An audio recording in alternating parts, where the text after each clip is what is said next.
l'expérience de Terabiga. Alors, on me signale que ma connexion est instable. Si vous constatez que il y a des buzz, peut-être que je passerai sur mon téléphone. Est-ce qu'on m'entend? Ça va? Moi, je vous entends parfaitement. OK. Alors, on entend parler de plus en plus de crowdfunding ou financement participatif.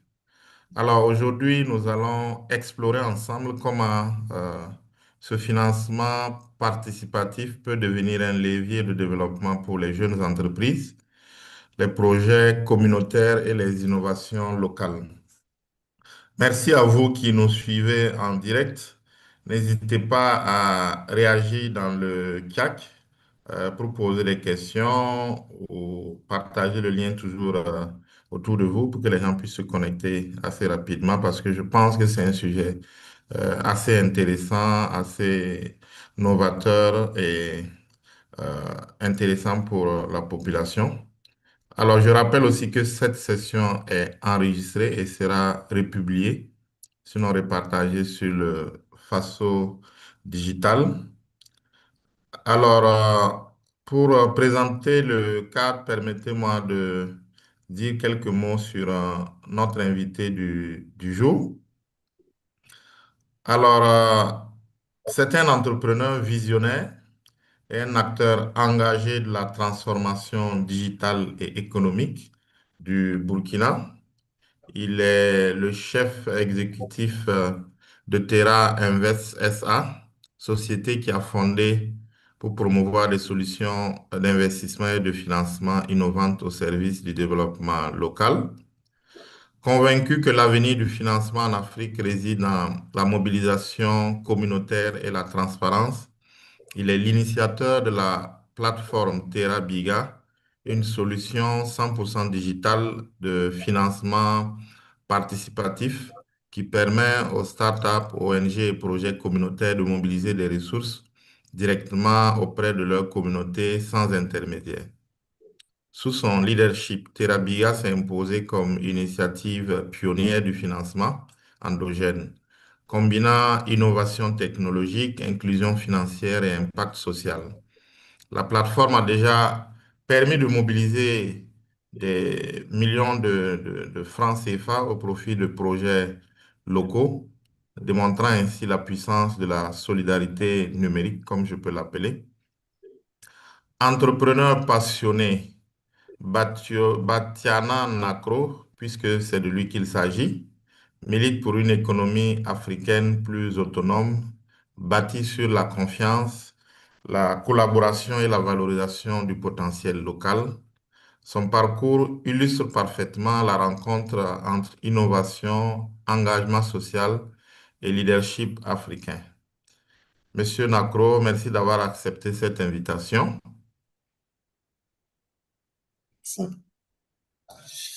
Alors, est-ce que vous voudrez bien prendre la parole pour peut-être compléter la présentation que j'ai faite de vous? Ben, merci beaucoup, Monsieur Bassier. Je pense que la présentation est assez complète. Donc, exactement, je suis donc le responsable de Terra Invest. Je suis économiste de formation et donc on a développé la plateforme Terra Biga, qui est donc une plateforme de financement participatif et que j'aurai le plaisir de vous présenter aujourd'hui, ainsi que le financement participatif de façon plus large à l'échelle internationale. Donc, merci et surtout merci au Faso Digital, au faso.net de m'avoir convié à cette présentation. Félicitations à eux pour cette initiative qui est le Faso Digital, première fois des solutions digitales. euh, et ça semble évident comme ça, foire de solutions digitales, totalement digitales, mais il fallait y penser. Et donc, chapeau à eux pour ça et bon vent à cet événement, je suis sûr, perdurera dans le temps pour promouvoir les solutions locales, digitales au niveau du Burkina Faso. Donc, Alors, euh, merci à Monsieur Nakro et félicitations pour ce riche parcours et cette innovation qui, on ne peut plus dire est très inspirant. Alors, si nous étions en salle, j'allais demander aux gens d'applaudir. Alors, virtuellement, je vous dis que vous pouvez toujours applaudir en utilisant les outils de réaction qui s'affichent au bas de votre... voilà, donc merci déjà pour ceux qui ont compris. Alors, Monsieur Nacro, vous pouvez déjà nous dire juste un petit mot avant votre, ou peut-être si c'est prévu dans votre présentation, sur Terra Investment, la société qui a fondé Terra Biga. Juste un petit mot dessus. Alors, Terra Invest a été créé en 2018. L'ambition était d'investir au Burkina Faso, essayer de valoriser un peu ce qu'on fait au Burkina. Donc, on est rentré initialement, c'était surtout de l'immobilier. Et de fil en aiguille, l'idée est venue de créer une plateforme qui permettrait aux gens d'investir ensemble. Donc, on s'est dit, bon, il y a de moins en moins de ressources. Il y a des gens qui souhaitent investir, mais souvent, on n'a pas le canal pour se mettre ensemble pour investir. Et si on se met ensemble, on a un impact plus grand. Donc, initialement, l'idée était de créer une plateforme plus pour l'immobilier. Et de fil en aiguille, on commence avec une idée, mais on ne sait jamais où ça peut nous mener. Et de fil en aiguille, on est arrivé vers une plateforme beaucoup plus orientée solutions sociales, parce que c'était aussi ce qui était selon nous urgent de pallier. Donc voilà un peu comment ça a évolué jusqu'à ce qu'on lance TerraBiga il y a à peu près un an, lancement officiel. Et alors, puisque vous nous parlez de Terra Biga, alors dites-nous davantage sur Terra Biga. Vous avez la parole pour nous Merci. développer Terra Biga. Merci. Merci, Monsieur Bassier. Donc le thème de la présentation aujourd'hui, c'est donc le crowdfunding comme levier de financement pour ONG, projets sociaux et startups, l'expérience TerraBiga. Mais on va commencer par parler du problème majeur qui est l'accès au financement. Donc, nos économies africaines ont des difficultés à mobiliser des ressources pour leurs projets, que ce soit les entreprises ou les ONG. Donc, les entreprises, on sait très bien que les crédits bancaires ne sont pas faciles à obtenir, avoir des garanties n'est pas facile à avoir et les investisseurs sont rares. Donc, dans d'autres marchés beaucoup plus développés, on aura par exemple des business angels qui sont des personnes fortunées qui peuvent aider des startups qui ont un fort potentiel, ce qu'on trouve beaucoup moins dans nos économies, ce qui fait que le financement est assez difficile. Les ONG et associations ont elles aussi de grandes difficultés aujourd'hui. Depuis la guerre en Ukraine, on a une baisse de l'aide au développement pour l'Afrique. Les pays occidentaux préfèrent financer l'Ukraine. Donc, c'est une tendance qu'on a vue dès le début de la guerre en Ukraine. Aujourd'hui, ça s'exaspère avec l'USAID qui a aussi fermé ses portes, donc de façon, voilà, à l'échelle mondiale. Donc, ça aussi est venu peser. Il y a beaucoup de projets qui dépendaient de l'USAID, notamment dans la santé. Donc, ça fait beaucoup moins de financement pour les ONG. Beaucoup même ont dû fermer. Et sans parler, bien sûr, de la France et plusieurs pays européens qui ont arrêté leur collaboration avec les structures burkinabées pour des raisons politiques. Donc, on se retrouve dans un écosystème avec beaucoup moins de financement. Les ONG, associations qui pourtant avaient un rôle assez important, très important pour combler les inégalités sociales et donc qui aujourd'hui ont moins de moyens et certaines ont dû disparaître. Et c'est souvent aussi ces ONG associations qui finançaient les micro-entreprises, PME et startups innovantes, notamment avec des programmes pour l'agriculture, pour la valorisation de certaines filières locales. Il y avait le miel, mais aussi dans le solaire. Donc, ça veut dire que tout ça faisait partie d'un écosystème qui est aujourd'hui beaucoup moins alimenté en financement. Alors, une solution alternative, c'est le financement homogène. Comme M. Bassi l'a dit, on en parle beaucoup en ce moment au Burkina Faso et on peut parler souvent de crowdfunding. Donc, ça, c'est le mot anglais, crowd qui veut dire la foule, funding, le financement, donc financement de la foule, financement participatif, financement communautaire. Donc, tout ça, ce sont des termes pour qualifier à peu près la même chose. Ça vient d'où? On va dire les Américains vont toujours dire que c'est les premiers à avoir fait les choses. Donc, ils diront dans la littérature que on peut considérer comme la première campagne de financement participatif, celle qui a permis de financer le socle de la Statue de la Liberté à New York. Donc, à l'époque, c'était en 1885. Dans le journal, ils avaient lancé un appel public au soutien populaire pour la réalisation de ce socle. Bien sûr, je pense qu'il y a eu des applications de financement participatif un peu partout dans le monde, bien avant les États-Unis, euh, mais voilà, elles n'ont pas forcément été documentées. Donc, le financement participatif crowdfunding, c'est quoi? C'est le financement direct d'un projet sans intermédiaire, puisque la personne a la capacité de financer directement le projet. Vous voulez faire un forage, ben vous pouvez toucher une personne directement qui, lui, va donner l'argent pour ce forage. Et donc, il n'y a pas d'intermédiaire. Alors que traditionnellement, ça va être beaucoup plus soit les ONG, soit des agences de développement qui, elles, vont réaliser les projets directement, et ou soit l'État qui, lui, via les taxes qu'il prend auprès de la population, va lui aussi réaliser des projets. Là, on est vraiment dans une dynamique différente où l'individu lui-même peut prendre partie dans un projet qui lui parle, qui lui tient à cœur. Maintenant, il y a des différentes formes de financement possibles. Donc, il y a le crowdfunding don, donc c'est-à-dire que la personne donne l'argent sans contrepartie. Des fois, on peut le remercier d'une façon ou d'une autre en lui donnant aussi un petit cadeau ou un certificat de reconnaissance. Et le financement participatif en prêt, c'est-à-dire que la personne vous prête de l'argent et ensuite vous allez lui rembourser avec un taux d'intérêt ou pas. Donc ça aussi, c'est un autre modèle de financement participatif. Et il y a le financement participatif type préachat. Donc, vous avez la possibilité de prévendre des produits. Par exemple, si vous faisiez de la mangue séchée, vous voulez lever des fonds, vous pouvez prévendre votre production de mangue séchée. Ça vous permet d'avoir les ressources et par la suite, donc, une fois que le projet est terminé, de pouvoir envoyer les mangues séchées aux personnes qui auront précommandé vos mangues séchées. Donc, voilà un peu les différents types de financement participatif qui maintenant se sont déclinés sur différentes industries au fil du temps.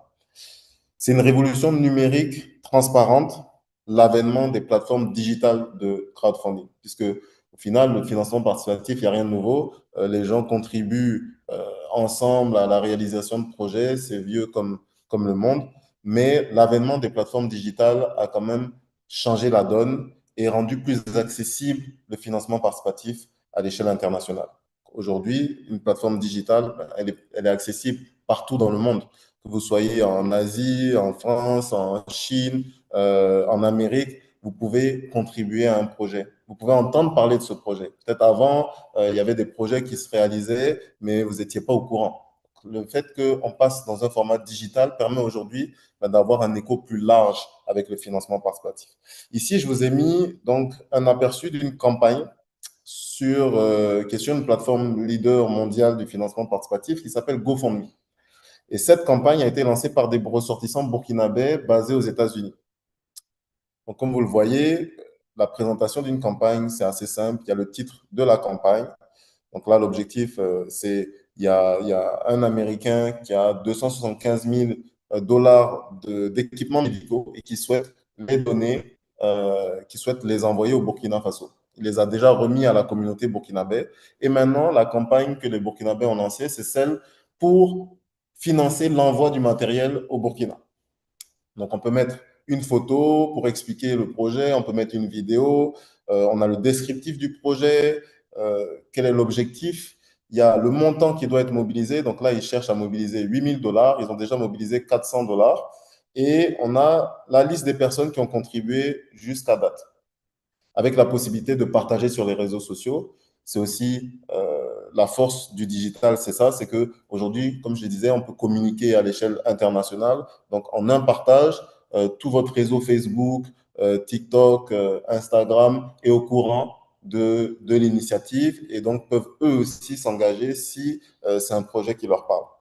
Donc voilà un peu à quoi ça ressemble. Il y a le côté transparent parce qu'on voit les personnes qui ont contribué. Il y a le côté digital parce que n'importe qui peut payer à distance avec une carte bancaire. Vous pouvez tout simplement contribuer à la campagne en payant aussi. Il y a certaines plateformes aujourd'hui qui prennent les crypto-monnaies. Donc ça aussi, c'est une innovation majeure. Donc il y a plusieurs façons de contribuer en étant à distance. Les premières plateformes digitales de financement participatif apparaissent en 2001 aux États-Unis avec ArtistShare. Initialement, c'était pour financer l'industrie de la musique. Ça se décline en 2005 avec Kiva qui fait du microcrédit. Comme je vous ai dit précédemment, il y a le financement participatif en prêt. Donc, ce sont des microcrédits que les individus peuvent se donner mutuellement. On va avoir ensuite en 2008 Indiegogo, Kickstarter, GoFundMe, qui est donc la plateforme où la campagne des ressortissants burkinabés a été lancée, qui est une des plus grosses. Et en Afrique aussi, on a des plateformes, Mshanga, qui est beaucoup plus vers le Kenya. On a des plateformes en Afrique, mais plus vers le côté anglophone que francophone. Il y a plusieurs raisons à cela, l'environnement réglementaire, mais aussi les paiements, puisque, comme on l'a dit, ça fonctionne par des paiements digitaux. Vu le taux de bancarisation au Burkina, c'est un peu évident que depuis le temps où ça a été créé aux États-Unis, nous, on ne soit pas encore arrivé à ce stade-là parce qu'on n'est pas bancarisé, les paiements par carte ne sont toujours pas encore la norme, mais on a des perspectives avec aujourd'hui Orange Money qui devient un outil de financier qui est assez répandu et qui peut permettre justement aujourd'hui aux personnes de pouvoir contribuer à des initiatives de financement participatif. Donc, en quelques chiffres, en 2023, on estimait le financement participatif à l'échelle internationale, Amérique du Nord, 17 milliards de dollars collectés par an. Donc, c'est quand même très conséquent. L'Europe, on est autour de 7 milliards, l'Asie, 10 milliards et l'Afrique, 250 à 300 millions, beaucoup plus concentré vers les pays anglophones, donc pour les raisons que j'ai mentionnées précédemment.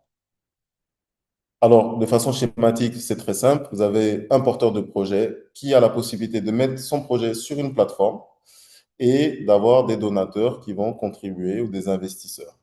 Puis, la personne collecte les fonds, il réalise son projet et il peut donc faire soit un cadeau à aux personnes qui ont contribué, si c'est un don, soit si la personne a pris une participation en action, donc il y a du financement participatif en action, donc la personne peut rentrer au capital de votre entreprise. Dans ce cas-là, il recevra des dividendes. Si c'est un prêt, il recevra un taux d'intérêt. Si c'est du préachat, il recevra le produit que vous lui avez prévendu. Donc voilà un peu de façon schématique comment ça fonctionne de façon très simple. Le cas du Burkina Faso. Donc au Burkina Faso, on est familier avec le financement participatif, c'est pas nouveau non plus. Et sous la présidence de Thomas Sankara, une politique encourageait chaque village à construire son école pendant que l'État envoyait les enseignants. Donc ça, c'était déjà du financement participatif. Pour dire que ça se fait partout, ça s'est déjà fait, et même au Burkina, ça se faisait, et ça a eu un impact considérable sur le taux d'alphabétisation à l'époque. Aujourd'hui, on voit une forte dynamique au niveau du Burkina Faso qui tourne autour du financement endogène, notamment avec l'APEC, l'actionnariat populaire. Donc, l'État a mis en place ce système qui permet aux gens aussi, exactement comme les financements participatifs, de prendre des participations dans des entreprises en contribuant en ligne, puisqu'il y avait la possibilité de payer par Orange Money, par carte, et donc d'investir dans des entreprises, voilà, dans des projets d'entreprises étatiques. Puis, plus récemment, on a Fasomebo qui encourage la population à contribuer directement au financement de projets publics. Donc ça aussi, c'est assez novateur et très intéressant comme mécanisme. Surtout que maintenant, ils ont donc créé Faso Azerka qui permet donc aux personnes de contribuer aussi de façon financière, de façon monétaire au projet. On n'est plus uniquement sur le volet acheter, enfin, contribution en nature, on rentre donc dans des contributions pécuniaires et donc ça aussi c'est une avancée majeure. Donc les citoyens ont la possibilité d'investir dans des projets, en plus du moins de contribuer aux projets de développement lancés par l'État. J'aime bien souvent prendre l'exemple de l'émission Bâtisseurs des cités. Donc je salue par la même occasion toute l'équipe de BF1 euh, qui fait un travail formidable avec cette émission, qui montre vraiment que le financement participatif, c'est quelque chose qui existe déjà et depuis longtemps. Les gens se mettent ensemble dans les quartiers pour réaliser des projets, que ce soit pour éclairer une voie avec des lampadaires solaires, que ce soit pour réhabiliter une route, que ce soit pour construire une école, construire un dispensaire. Combien de fois on s'est mis ensemble pour réaliser ce genre de projet, venir en aide à une famille en difficulté. Donc, c'est quelque chose qui est très courant, c'est juste qu'il n'est pas formalisé. très souvent, ce qu'on constate, c'est qu'on va avoir un numéro Orange Money qu'on va publier et on va dire aux gens de contribuer sur le numéro Orange Money. L'inconvénient de ça, c'est qu'il n'y a pas de suivi. On ne sait pas combien a été mobilisé à la fin. C'est très rare que les personnes vous disent, bon, voilà combien on a récolté, on va tirer le relevé Orange Money et on va vous montrer toutes les contributions. Non, ça n'arrive pas. Et donc, il y a souvent bon, un flou, on ne sait pas exactement combien a été mobilisé, on ne sait pas combien a été réellement investi dans le projet. Et donc, voilà, il y a un manque de transparence à ce niveau-là. Et il y a une solution qui serait digitale, donc un outil qui permettrait la transparence et donc qui permettrait à tout le monde de savoir mais en temps réel mais combien a été mobilisé et qu'il n'y ait plus de soupçons. Très souvent, on contribue comme ça et bon, peut-être on a donné 5 000 francs, on a donné 10 000 francs, mais derrière, on ne veut pas venir demander des comptes parce que bon, déjà, on va vous dire, ben, toi, tu as donné seulement 5 000 francs et puis c'est toi qui viens mettre ton nez dans la gestion pour savoir qu'est-ce qu'on a fait, ou bien tu n'as pas confiance en nous, ou tu penses que je suis un voleur. Donc tout ça, là, ça rend les choses un peu compliquées. Et malheureusement, on va juste donner et on va rien chercher en retour. Alors que si on avait un mécanisme beaucoup plus transparent, ben, toutes ces questions ne se poseraient pas, on verrait en temps réel et on pourra avancer. Donc c'est de là qu'est venue l'idée de créer une solution pour tous, qui est l'idée de TerraBiga. Ici, en un seul clic, vous pouvez changer une vie. Mieux encore, transformer toute une communauté. Tout autour de nous, les idées ne manquent pas. Accès à la santé, à l'éducation, développement local. Et pour voir le jour, ces projets ont besoin de vous, de nous tous. Le besoin est réel. Et si la solution était déjà là, juste là, entre nos mains, TerraBiga, c'est bien plus qu'une plateforme de financement participatif, c'est un lien direct entre des projets portés par des communautés et des citoyens engagés, en Afrique et partout dans le monde. En quelques clics, depuis votre téléphone ou votre ordinateur, vous pouvez soutenir un projet ou même lancer le vôtre. Vous avez une idée, un rêve pour votre communauté? Donnez-lui vie. Devenez un leader de changement. TerraBiga vous accompagne. Dis donc, Sylvestre, as-tu fait une contribution pour la maternité de Tiga? Bien sûr, mon frère. 5 000 francs via le site TerraBiga. Je vais vérifier si tu ne bluffes pas. Hein? Et parce que la confiance est essentielle, chaque contribution est traçable. Montant, donateur, avancée du projet, tout est visible en temps réel sur votre téléphone. Ah ouais, c'est vrai, il y a ton nom et ta contribution sur le site. Je t'ai dit, avec TerraBiga, tout est clair. Tu donnes, tu suis, tu vois. C'est simple, rapide et sécurisé. Et si on disait oui à un centre de santé moderne, oui à une école pour demain, rejoignez un mouvement citoyen, solidaire, transparent et profondément humain. Chez TerraBiga, le progrès se voit, il n'attend pas. Et si? Donc voilà un peu donc la solution qu'on a souhaité développer. Donc c'est une solution pour tous, une solution pour que chaque citoyen, chaque personne engagée puisse lancer son propre projet, puisse mobiliser ses propres fonds. Et donc c'est une plateforme 100% digitale, accessible sur votre ordinateur, smartphone, simple à utiliser. Les contributions sont faciles. Vous pouvez contribuer à partir de 100 francs même à un projet. Dépendamment de la taille du projet, vous pouvez varier le minimum de contribution et donc payer par mobile money ou bien par carte bancaire. La transparence est totale et donc c'est vraiment le point important, c'est que chaque contribution est visible en temps réel. Au moment même où vous contribuez, instantanément sur la plateforme, votre nom va s'afficher avec le montant que vous avez donné pour la campagne. Donc, ça garantit la confiance. Tout au long du projet aussi, il y a la possibilité donc de rajouter sur la même page de projet les mises à jour du projet, des images, des vidéos, pour que les gens puissent suivre en temps réel ce que vous faites, le projet. Souvent, on contribue à un projet, mais on aimerait bien savoir, on aimerait bien être plus impliqué. C'est vrai, peut-être on n'a pas le temps d'être impliqué physiquement dans le projet, mais au moins qu'on puisse avoir un minimum de suivi. Et donc, il y a la possibilité d'avoir ce suivi-là grâce à la plateforme TerraBiga. Donc, qu'est-ce que nous finançons? Des projets à fort impact humain, social, communautaire. Donc, à partir de 2026, donc on va financer tout ce qui est soins de santé. Des fois, il y a des situations d'urgence, des évacuations qui sont nécessaires. Donc, ça, ce sont des choses qui Des fois, vous tombez dessus, vous n'avez pas forcément prévu, vous n'avez pas forcément les moyens de le faire. Et appeler à l'aide peut être une solution pour résoudre ce problème-là. Des fois, vous avez des personnes que vous connaissez, des personnes proches qui sont malades, mais vous n'êtes pas au courant. Mais peut-être que s'il y avait une campagne, peut-être vous auriez vu cette campagne, peut-être vous auriez contribué aux besoins. Des fois, vous allez même rendre visite à une personne malade, vous lui donnez un petit quelque chose pour l'aider, et peut-être que son problème, ça ne règle pas son problème. Peut-être qu'il a besoin de 500 000. Donc, si tout le monde était au courant du réel besoin, mais ce sont des choses, bon, des fois, voilà, on ne va pas le dire tout de suite à la personne qui vient donner, mais s'il y avait une campagne, peut-être ça encouragerait d'autres personnes à aider. Ça peut être des situations d'urgence, des maladies graves, des cancers. Donc, tout ça pourrait être financé via la plateforme de financement participatif.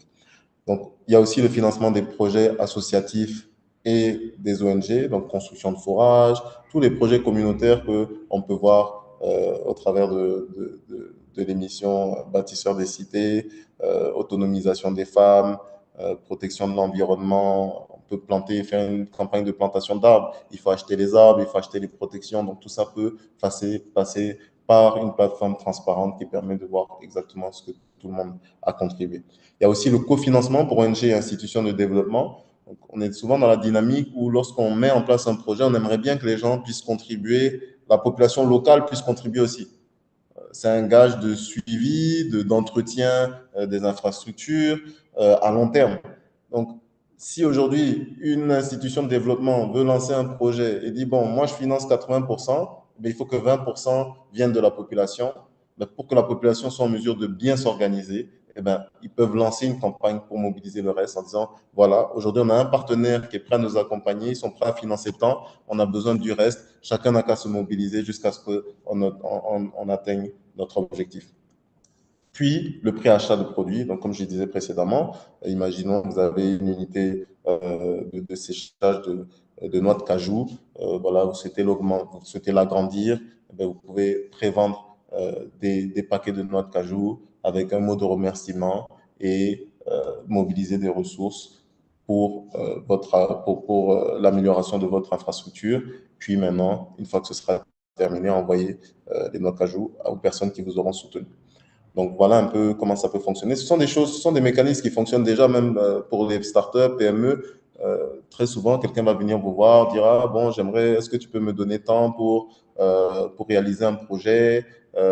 Voilà, des fois, c'est des sommes qui ne sont pas énormes. Peut-être la personne va juste aller mettre une table au bord de la route pour commencer à vendre des petites choses. Donc, voilà, ça peut être des campagnes de ce type qui peuvent aider certaines personnes à lancer des petits business pour devenir autonomes et ne plus être dépendants. Donc, visuellement, à quoi ça ressemble? Ça, c'est un petit aperçu. On naviguera sur la plateforme d'ici peu de temps. Donc, ça se présente comme ça. Il y a ici le montant collecté de la campagne, comme j'ai dit, qui évolue en temps réel. Il y a la possibilité de mettre une image. Il y a le bouton partage pour partager sur les réseaux sociaux, Facebook, LinkedIn, WhatsApp. Il y a ici la zone où on met le montant qu'on souhaite contribuer. Donc, sur cette campagne, le minimum était de 1000 francs, mais voilà, on peut mettre plus, on peut le mettre manuellement, on peut cliquer un des montants qui est déjà là. Ici, on a le nombre de personnes qui ont contribué. Donc, il y a 502 personnes qui ont contribué sur cette campagne et le nombre de jours restants avant la clôture de la campagne. Une campagne, en général, est définie dans le temps. Ce n'est pas une campagne qui dure indéfiniment. Donc, en général, on tourne autour de 1 mois, 2 mois maximum pour une campagne de financement participatif, en principe. Donc, il y a la jauge qui montre à combien de pourcents on a atteint l'objectif. Et ici, on a la section où on voit les personnes qui ont contribué, donc leur nom, le montant et la date et l'heure exacte à laquelle ils ont contribué. Et dans la partie campagne histoire, on aura donc le descriptif du projet qu'on va voir plus tard. Et là, les logos des personnes, des partenaires qui accompagnent aussi l'initiative. Donc, est-ce que ça fonctionne concrètement au Burkina? Oui. On a eu la chance de pouvoir lancer une campagne du programme des Nations Unies pour le développement PNUD qui vise à construire une maternité dans la commune de Tibga. Donc, c'est le visuel de la campagne que vous avez vu précédemment. On a eu plus de 500 contributions, presque 9 millions mobilisés. Pour une première campagne, c'est très encourageant parce que c'était quand même ambitieux, sachant que au Burkina, c'était pas encore vraiment c'est pas forcément la mentalité. Les gens n'ont pas forcément l'habitude de ce type de mobilisation. Donc, mais ça montre qu'il y a un potentiel et que c'est possible d'arriver à financer des projets de ce type. Donc, on va naviguer rapidement sur la plateforme. Alors, un instant, je repartage mon écran pour vous montrer.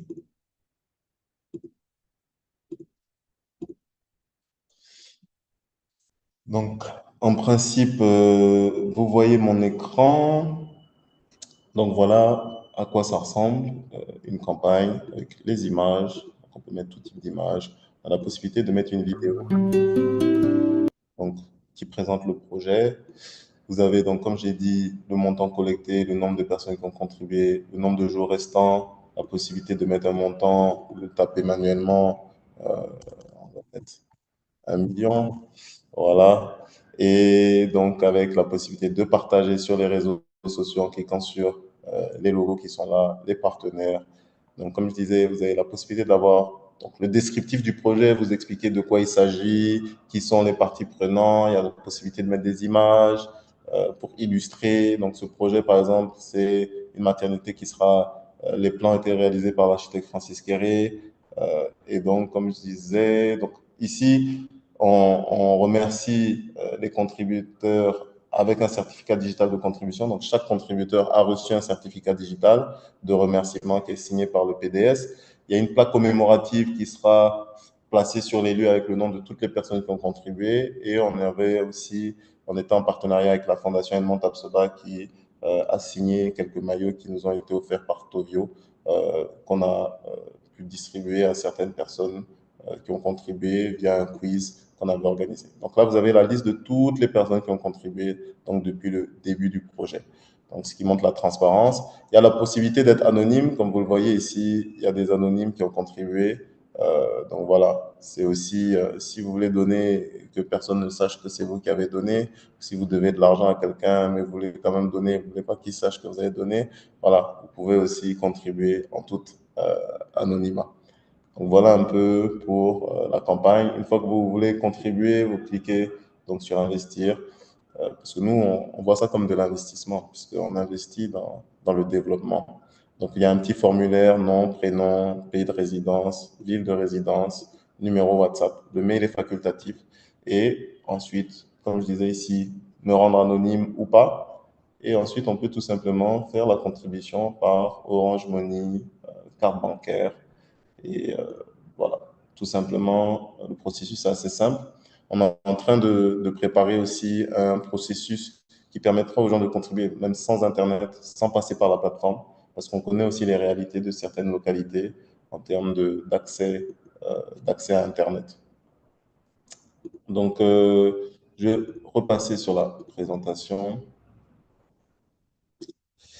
Et on va terminer là. Donc, aujourd'hui, au Burkina, on a une solution de financement participatif transparente.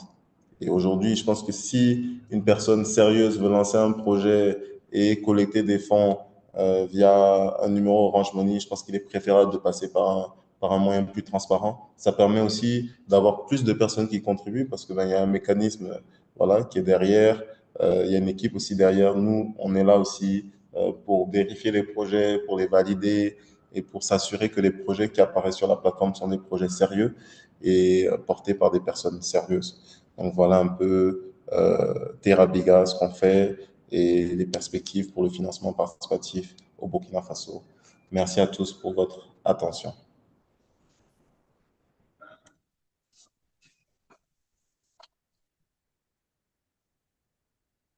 Alors, si vous avez fini, je vais demander encore une fois de mettre des réactions, d'applaudir pour Monsieur Nacro. Et du même coup, je vous invite à poser vos questions dans le chat. Il y a une ou deux questions déjà sur lesquelles Je vais revenir sous peu. Mais permettez-moi peut-être d'approfondir avec ces quelques questions à Monsieur Nacro. Alors, vous l'avez un peu expliqué, mais véritablement, je veux, au nom des participants, vous demander qu'est-ce qui vous a véritablement inspiré, vous, en tant que Burkinabé? Est-ce qu'il y a eu une situation particulière, qui vous a poussé véritablement à créer cette plateforme, ou cette solution, je peux l'appeler ainsi, cette solution numérique? Bon, je pense que moi, ce qui m'a motivé, c'est que, bon, déjà, pendant mes études à l'étranger, c'est là que j'ai connu ces plateformes-là. J'ai vu pas mal de plateformes de financement participatif et à l'époque, déjà, je me disais, mais bon, pourquoi il n'y a pas ça euh, au Burkina? Pourquoi on n'entend pas parler de ce type de plateforme? Pourtant, ça existe depuis tellement longtemps là-bas. Et ici, je savais que les gens faisaient déjà ça, mais de façon informelle. Ils se cotisaient pour réaliser des choses. Et peut-être c'est mes expériences passées où j'ai eu à travailler dans une société qui était dans les nouvelles technologies, dans le digital. Et donc, en rentrant au Burkina, je me suis dit, le digital, c'est l'avenir. Et ça, il y avait un vide à ce niveau-là. Et voilà, c'est ça vraiment qui m'a motivé. Je me suis dit, ah bon, il y a peut-être un créneau à exploiter et on peut vraiment réussir à faire en sorte que les gens se mettent ensemble pour réaliser des projets et avoir plus d'impact plutôt que chacun dans son coin euh, essaie de réaliser quelque chose.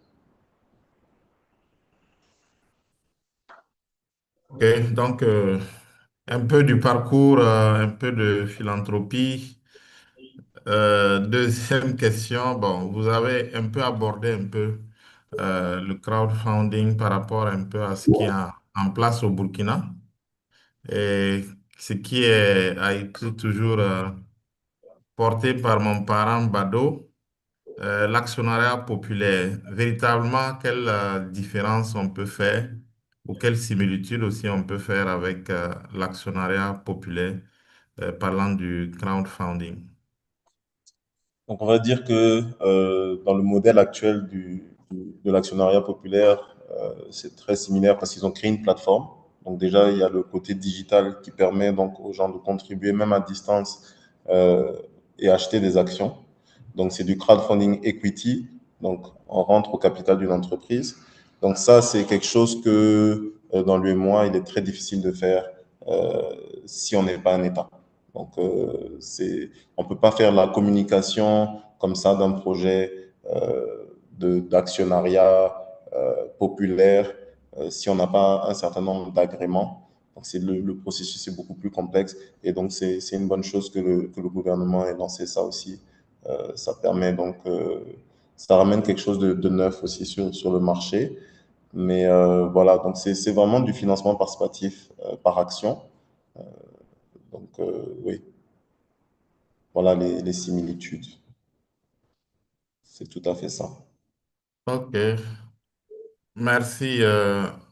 Parmi les actions que vous pensez pouvoir soutenir, vous avez parlé un peu des projets, j'allais dire, humanitaires concernant les soins de santé, les projets associatifs, le cofinancement pour les ONG, les pré-achats pour les entreprises. Voilà, il y a des gens qui nous suivent en ligne, qui peut-être sont intéressés à s'engager peut-être pour financer leur start-up ou d'autres choses comme ça. Quels sont les critères d'éligibilité des projets à Terra Biga? Donc, ça va être principalement les ONG, associations. Donc, il faut être une ONG, association reconnue, donc avoir un récépissé et aussi prouver qu'on a déjà réalisé des choses. Donc, ça va être les critères. En 2026, on va lancer un appel à projet où les ONG associations pourront soumettre leurs projets. Et donc, on sélectionnera dans ces projets les projets les plus pertinents et les plus prometteurs que on mettra sur notre plateforme. Donc, les conditions seront aussi explicitées à ce moment-là. Et donc, pour tout ce qui est santé, donc ce sera ben, Donc, on va avoir un processus de vérification aussi. Donc, il faut envoyer bien sûr l'ordonnance et tout ce qui suit, mais on prendra aussi attache avec l'hôpital qui traite la personne pour avoir une transparence, pour qu'on soit sûr que c'est véritablement un besoin qu'il a et que ce n'est pas un escroc qui essaie donc de, de, de tirer profit de la générosité des gens. Donc, individuellement, ça va être que pour les maladies et la santé dans un premier temps, et le reste, ce sera donc ONG association. Ok, donc ça veut dire que ce qu'on voit aujourd'hui sur notamment les réseaux sociaux, les appels à soutien pour des gens qui sont malades, atteints de cancer, etc.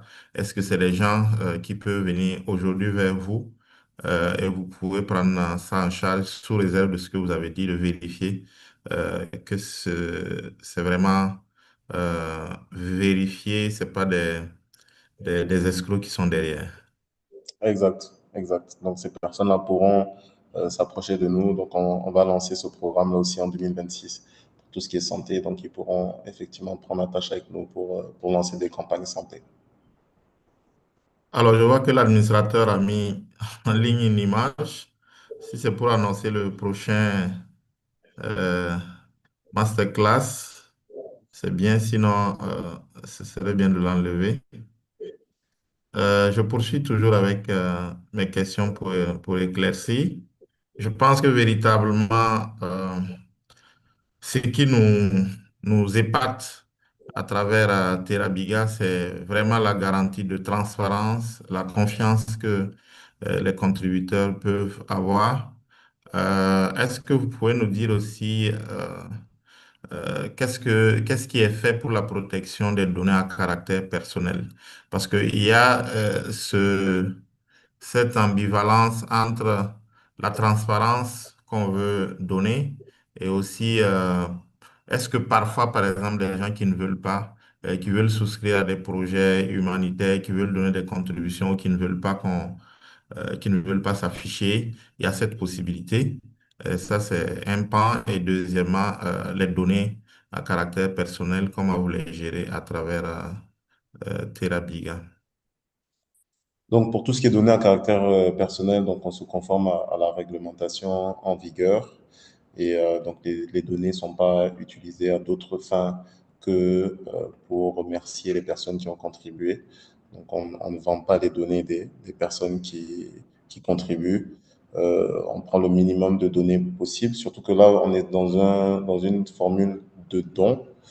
Donc voilà, on ne prend pas d'informations par exemple, sur la date de naissance, etc. Tout ça, on prend juste ce qui est nécessaire pour se conformer à l'information minimum qui est nécessaire pour qu'une personne puisse faire un don.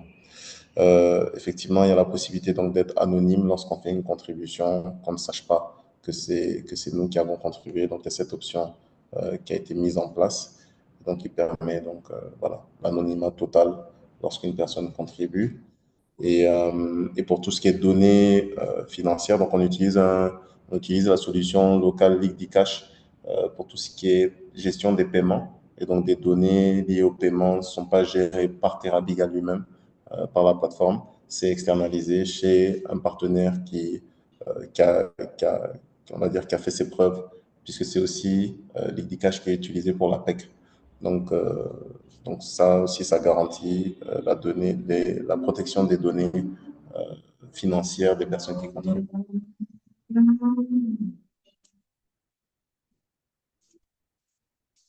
Ok, je vois qu'il y a beaucoup d'intérêt sur la question. Il y a beaucoup de questions dans le chat déjà, mais je termine et on y revient. Je rassure ces personnes que leurs questions seront euh, prises en compte. Avant-dernière question. On sait que la communication devrait, ou en tout cas doit être, ça doit avoir son importance, communication et marketing autour du crowdfunding. Quand on sait que la notoriété de la plateforme qui porte le projet Alors, comment vous faites au sein de TerraBiga pour davantage faire connaître la plateforme? Et quand vous avez un projet spécifique, qu'est-ce que vous faites comme action de communication pour véritablement faire connaître ce projet, j'allais dire sa pertinence et mobiliser davantage de personnes pour souscrire? C'est une bonne question. Étant donné que c'est assez nouveau, on a testé pas mal de choses, honnêtement, en termes de communication.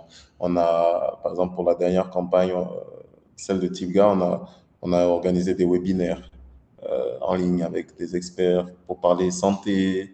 On a organisé des webinaires avec des notoriétés publiques comme Hugues Fabrice Zango et Malika Laslamazone. On fait un webinaire pour parler de, euh, de l'engagement des sportifs et célébrités dans le développement communautaire. On a fait un webinaire avec Alif Naba et Edmond Tapsoba aussi pour parler de la même thématique. On a, on a fait pas mal d'activités aussi. Donc, on a lancé un spot publicitaire avec BF1, qui était notre partenaire média, qui est notre partenaire média sur la campagne. Donc, tout ça, c'était des actions en plus des posts sur les réseaux sociaux. On a boosté quelques posts. On a essayé de faire des quiz sur le compte officiel du PNUD où on posait des questions, permettait aux gens de les sensibiliser sur la question du projet. Donc, il y a vraiment énormément d'actions qui sont possibles. Il y a des actions de terrain aussi qui ont été faites par les communautés locales, puisque la campagne a été quand même lancée par la population locale. Et donc, eux-mêmes avaient lancé des caravanes pour toucher les localités de la commune. Donc, ça aussi, c'était des actions de terrain. Ils ont organisé aussi des kermesses pour mobiliser les gens. Donc, tout ça aussi, ce sont des actions qui sont possibles. En réalité, tout est possible lorsqu'on lance une campagne. On peut choisir différents canaux de communication, mais c'est vrai que nous, on essaie aujourd'hui de capitaliser pour vraiment avoir plus d'audience sur notre plateforme pour que dès les prochains projets, les gens soient facilement au courant de ce qu'on fait. Donc, c'est un travail qu'on est en train de faire en termes de communication qui est très intense et on espère portera ses fruits. Merci. J'ai une dernière question, mais je vais la poser peut-être à la fin. Je vais aller dans le chat pour voir les questions qu'on a.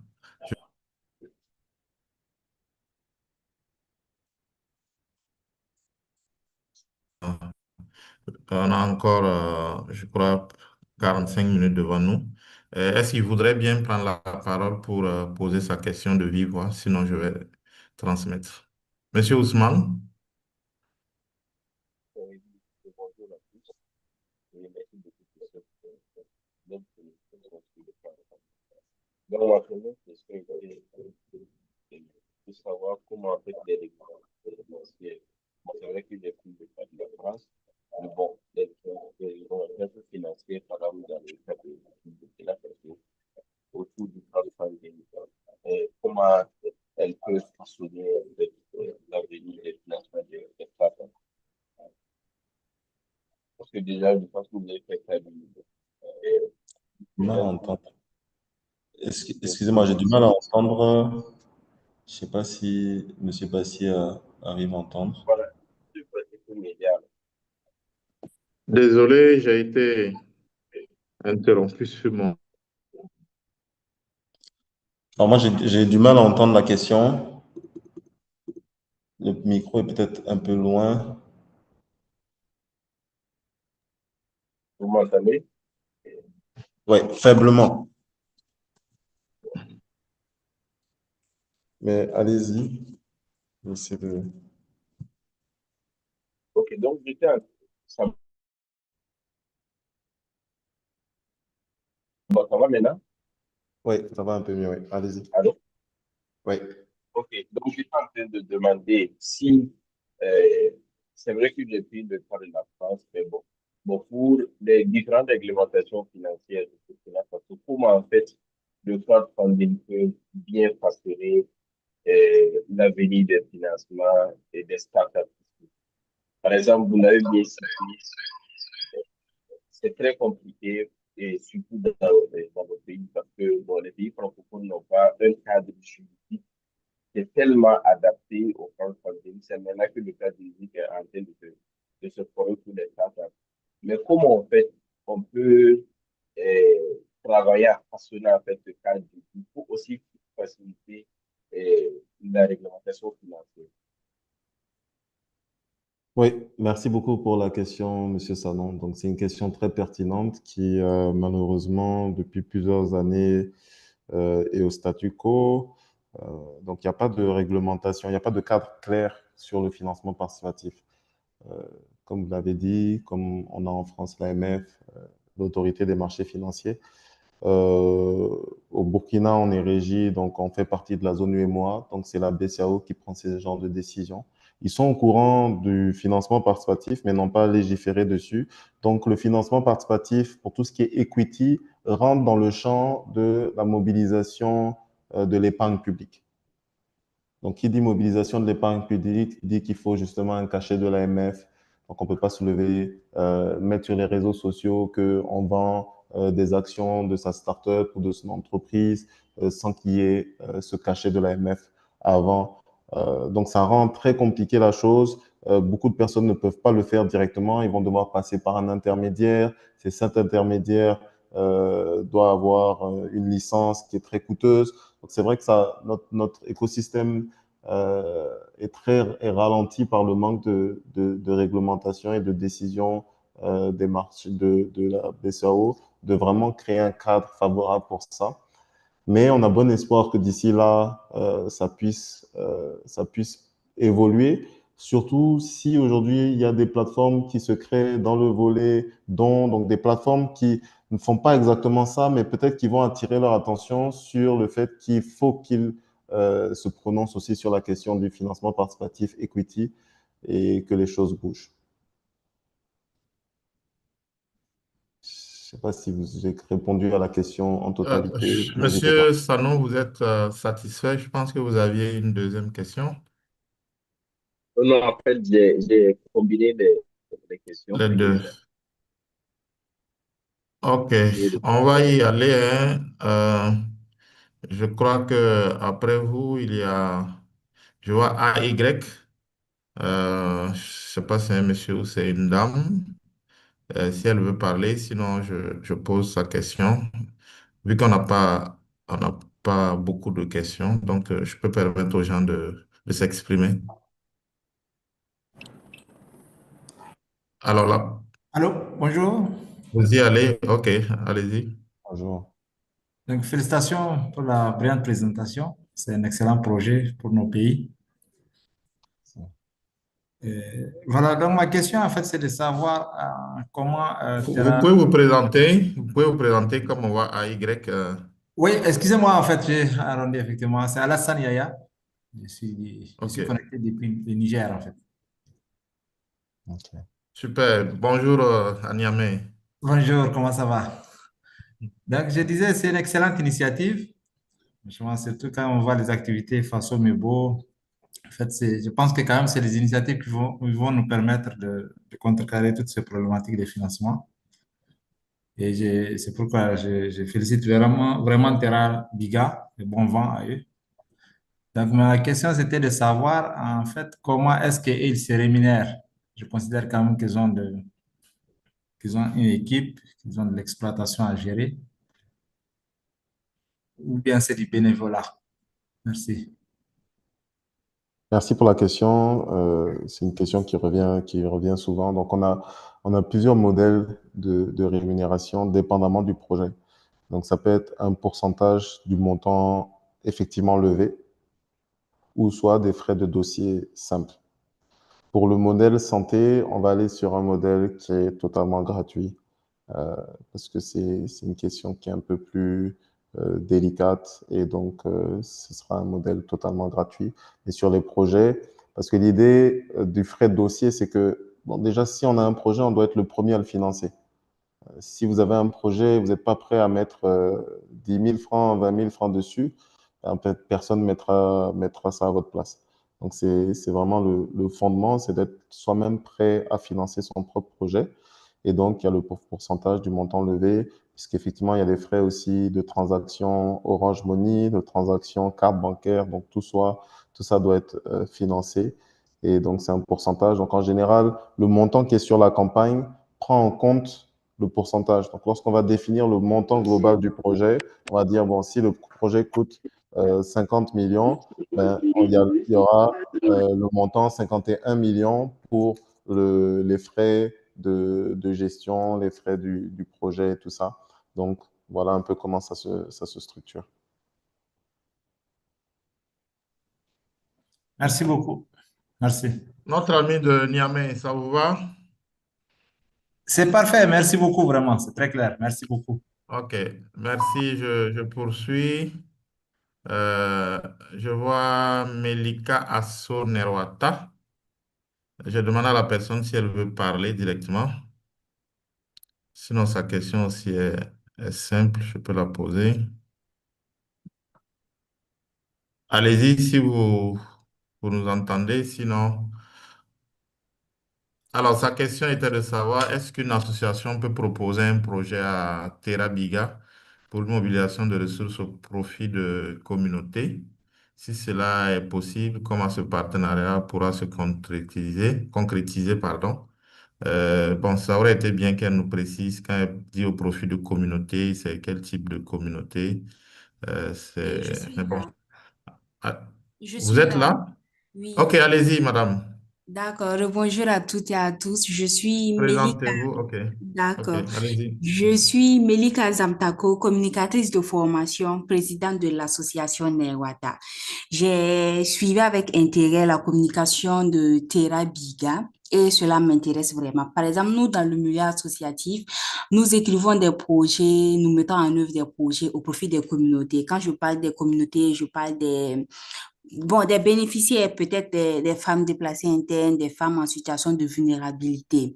Maintenant, nous, associations, si nous avions un projet, étant donné que Terra Biga aussi met en place des projets au niveau de leur plateforme pour la mobilisation des ressources, comment ça se passait concrètement? Mais je vois au niveau de leur communication, ça a été répondu. Ils disent qu'en 2026, ils vont faire un appel à candidature pour que les associations puissent postuler. À l'issue de cela, ils vont choisir des projets pertinents pour financer. Merci. Merci beaucoup. Merci. Euh, Donc, vous avez la réponse, avez-vous dit? Mais monsieur Nakro, si vous voulez dire un mot. je- Oui, c'est ça. Donc c'est ça. Ça va dépendre de la pertinence du projet, mais à partir du moment où vous êtes une association enregistrée et puis que vous avez un projet pertinent qui touche les communautés, parce que l'idée vraiment des projets, c'est qu'il faut que ça touche un grand nombre de personnes. Plus il y a de personnes qui seront impactées par le projet, ben, plus vous avez de chances de réussir votre campagne de financement participatif. Parce que toutes les campagnes ne réussissent pas. Et ça dépend du porteur de projet avant tout. Nous, on est une plateforme, on peut donner des conseils, on peut donner des orientations, mais à la fin de la journée, c'est vous qui portez votre projet et c'est à vous d'aller le défendre, voilà, d'aller sur le terrain. Et plus il y a de personnes impliquées, ben, plus il y a de personnes qui pourront contribuer. Et donc, voilà, donc c'est possible. Et donc, je vous donne rendez-vous en 2026. Ok, rendez-vous en 2026. Je voudrais rassurer, je vois trois mains qui sont levées, monsieur Balima, madame Tombiano et monsieur Paré. Vous aurez la parole tout à l'heure. On termine avec les questions dans le chat, si vous permettez. Je crois que la question suivante, elle est assez simple. Quelqu'un même m'avait dit quand on venait ici que est-ce que c'est pas Cunette bis, etc. Donc sa question aussi, c'est dans le même sens. Monsieur ou Madame Siba, vous voulez parler? Alors, sa question, bonjour, félicitations au communicateur pour sa brillante présentation. Ma question est la suivante. Le crowdfunding est une tontine juste gérée par une plateforme numérique? Monsieur Nakro. Voilà. Oui, donc souvent, on a tendance ouais, peut-être à affilier ça à une tontine. C'est un petit peu différent d'une tontine, puisque la tontine, ça dépend de l'usage qu'on fait. en général, c'est pour un usage personnel. On se cotise, on récupère l'argent, on fait quelque chose de personnel avec cet argent, puis on recommence à cotiser. Donc, c'est un petit peu différent, mais ça peut s'apparenter dépendamment de ce qu'on fait avec l'argent, puisqu'au final, c'est de l'argent qu'on a mis ensemble. Maintenant, si c'est pour faire quelque chose ensemble, là, effectivement, on est dans du financement participatif parce qu'on a réalisé le projet ensemble. Si derrière, c'est que après, je vais rembourser ce que les autres m'ont donné, bon, on est dans un autre schéma financier plus que participatif. Mais voilà, ça peut s'apparenter effectivement. Si ça peut rentrer dans un cadre où, par exemple, on peut accompagner, par exemple, des coopératives qui souhaitent acheter un moulin, par exemple, mettre en place un moulin. Il y a une coopérative et donc chacun peut contribuer tous les mois jusqu'à ce que l'objectif soit atteint et qu'on mette en place le moulin. On peut voir ça aussi comme une tontine, mais c'est pour financer un bien commun. Ok, je vois qu'il y a eu d'autres questions. Après, bon, on prend la dernière sur laquelle je m'étais arrêté. On reviendra sur les autres. Madame Néoli, vous voulez poser votre question, vous vous présentez entièrement et puis vous posez votre question.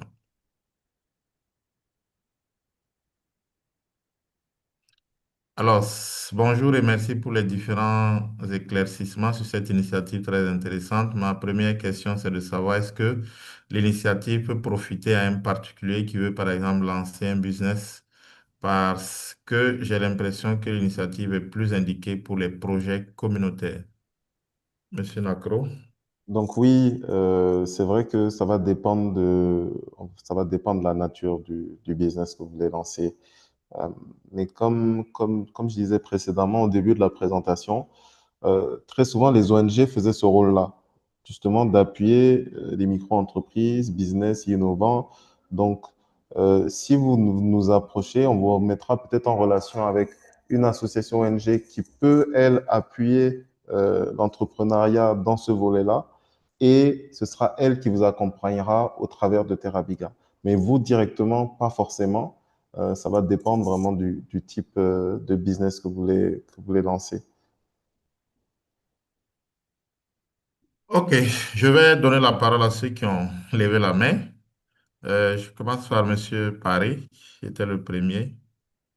Monsieur Paré, vous avez la parole. Merci beaucoup, Monsieur Bassier. Je voudrais, au nom des organisateurs, je suis Cyriac Paré, le fondateur du Faso.net et porteur de cette initiative de foire digitale. Donc, au nom des organisateurs, je voudrais vous remercier pour votre disponibilité, à vous en tant que modérateur et aussi à Monsieur Nakro en tant qu'animateur de ce panel-là. Merci et félicitations pour le déroulement des échanges jusqu'ici. Merci beaucoup. J'avais une petite question que vous avez abordée, Monsieur Bassier, à un certain moment. Je crois que d'autres personnes aussi. En tant que médias, nous recevons souvent des appels à l'aide d'individus qui demandent à ce qu'on relaye dans les médias leurs demandes de secours à la communauté, ce que nous faisons avec des résultats plus ou moins concluants selon les cas. Bon, au Faso.net, vu la régularité, nous avons mis en place un numéro Orange Monnaie qui nous permet de gérer cela. Ma question, c'était de savoir est-ce que les médias comme le nôtre peuvent faire un partenariat avec TerraBiga pour gérer ce genre de situation-là. Voilà, merci bien. Merci beaucoup, Monsieur Paré. Donc, encore une fois, félicitations pour cette organisation brillante et pour l'opportunité que vous nous donnez aux solutions digitales innovantes de se faire connaître au Burkina. Je pense que c'est vraiment la bienvenue. Nous, c'est tout ce qu'on cherche. C'est vrai que la communication, à la base, c'est pas forcément notre domaine. Et l'idée même du projet, c'est de collaborer. Et je pense que ce sont des collaborations qui peuvent vraiment augmenter l'impact de ce que l'on fait et vraiment permettre de réaliser les projets de toutes les startups, de tous les projets communautaires qui pourront arriver sur la plateforme. Donc, c'est vraiment la bienvenue et je sais qu'on aura l'occasion d'en discuter davantage.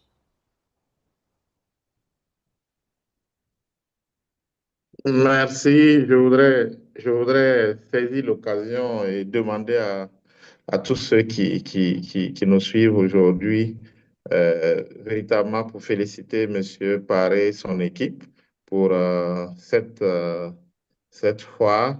Je pense que bravo à lui. C'est une première et tout l'honneur était pour nous de pouvoir y participer. En tout cas, merci encore et bravo, bon vent à Faso Digital. Alors, je pense que j'ai été coupé sur ma machine. La deuxième personne, Tombiano Farida.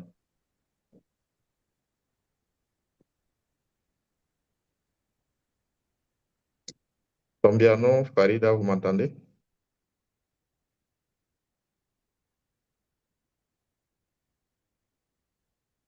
Bon, j'avais vu le nom de Bonjour, Abbas. vous m'entendez? Ah, ok. Allez-y, madame. Ok, je suis Farida Chombiano, journaliste à lefaso.net. Merci vraiment à Monsieur Bassiana pour cette présentation qui est très instructive. J'aimerais savoir, de votre expérience, quels sont les domaines qui suscitent le plus de mobilisation quand vous faites une levée de fonds? Est-ce qu'il y a des domaines où c'est beaucoup plus facile d'avoir la mobilisation collective?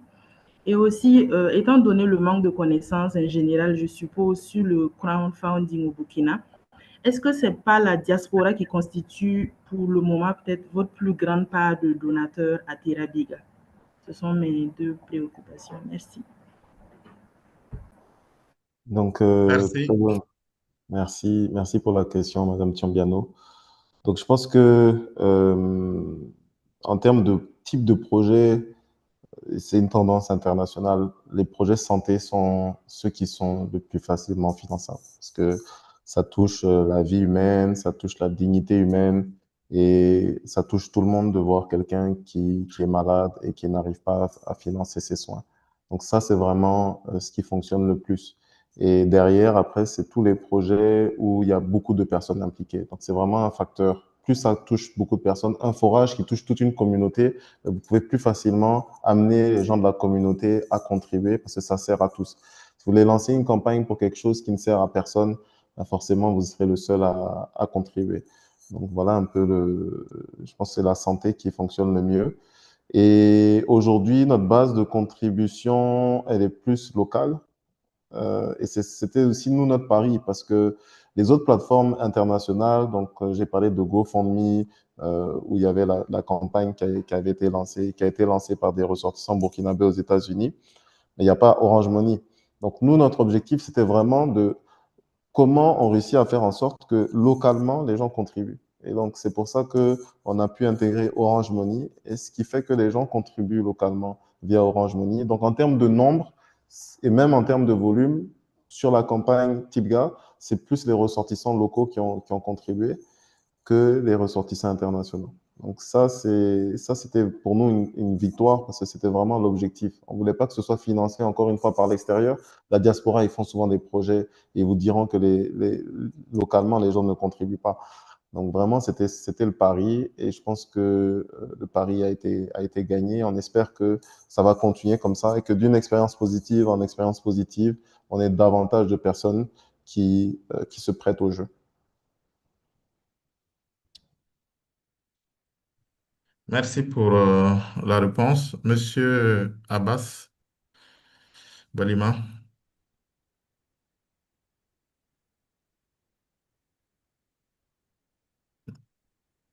Monsieur Balima, vous avez la parole. Vous aviez levé la main, si je ne me trompe pas. Sauf si votre question a été déjà prise en compte.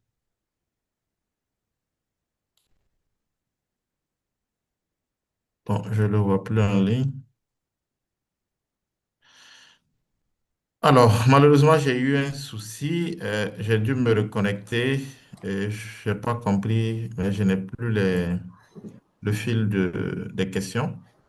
Monsieur Nakro, si vous les voyez, est-ce que vous pourrez Oh, m'aider à... Allô? oui, Oui, donc il y a une Balima est question. là. Ah, il est là. On vous a entendu, on a entendu votre allô, mais la suite, si vous parlez, c'est qu'on ne vous entend pas.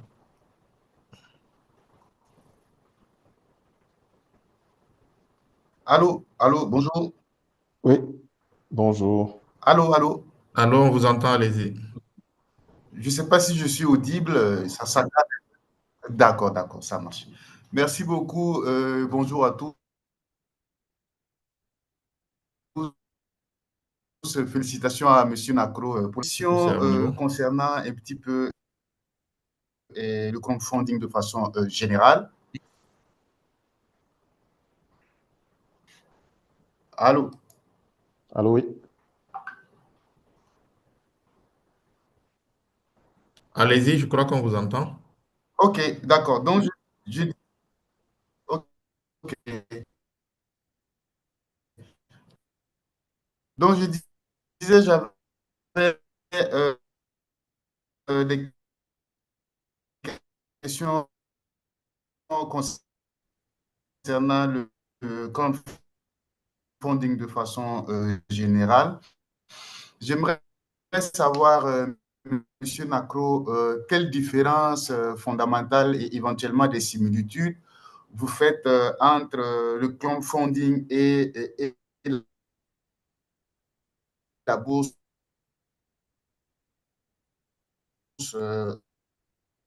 régionale. Et ensuite, je voudrais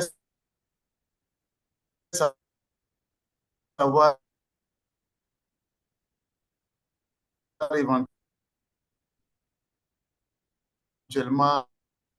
en utilisant euh, votre plateforme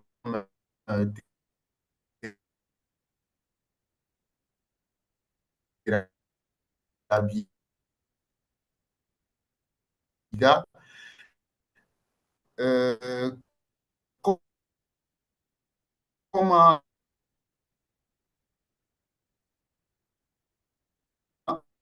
euh, euh,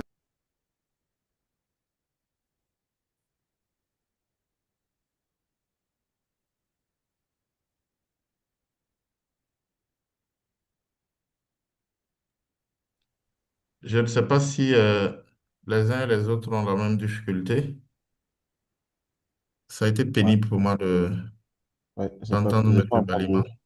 j'ai pas entendu la fin de la question. Peut-être s'il peut l'écrire dans le chat, je pourrais répondre sur le côté bourse versus financement participatif.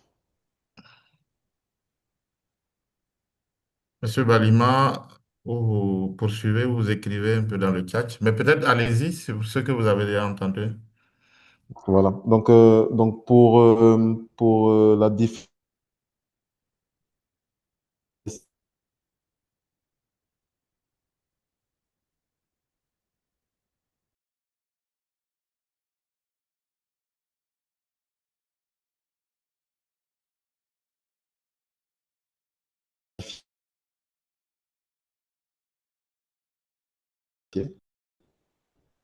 donc, pour investir en bourse, en général, il y a un processus, même si que vous compreniez qu'il y a des risques, qu'il y a votre investissement, il y a de la, il faut que vous le compreniez. Et donc, c'est un marché qui est beaucoup pour ne pas perdre son argent.